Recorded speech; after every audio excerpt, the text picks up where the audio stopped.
wakati huu. Kwa majina anaitwa Mr. Emmanuel. Kwa muda mrefu zaidi nimekuwa nikiwasaidia watu wenye changamoto za mifupa na maungio, wenye changamoto hizi zifuatazo: pingili za mgongo kupishana, pingili za mgongo kusagika, disc herniated, lakini watu wenye changamoto za ganzi, watu wenye changamoto za maumivu ya magoti, kuishiwa kwa uteute kwenye maungio, synovial fluid.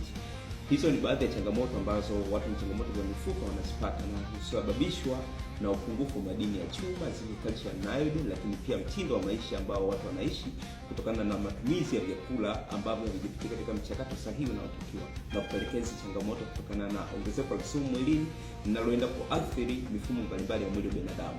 Na siku ya leo nimekuletea suluhisho la kuweza kutatua changamoto ya mifupa na maungio bila kujirudia, kwa kutumia chakula lishe au virutubisho lishe ambavyo hivi vinaenda mwilini na kuondoa chanzo cha tatizo, kwa maana ya kurudisha yale madini ya chuma, calcium na iodine mwilini, lakini pia kurejesha uteute na cartilage zinazozalika kutokana na shughuli za kila siku, na mtu kupona kabisa changamoto ilionayo bila kujirudia kwa muda wa siku 90 tu.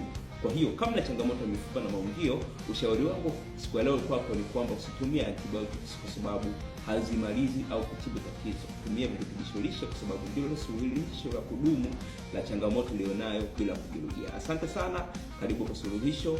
Piga namba zangu zilipo hapo chini kwenye bio ili tuweze kuwasiliana na mimi kupata ushauri, tiba na elimu kuhusiana na afya ya mifupa na maungio. Asante sana.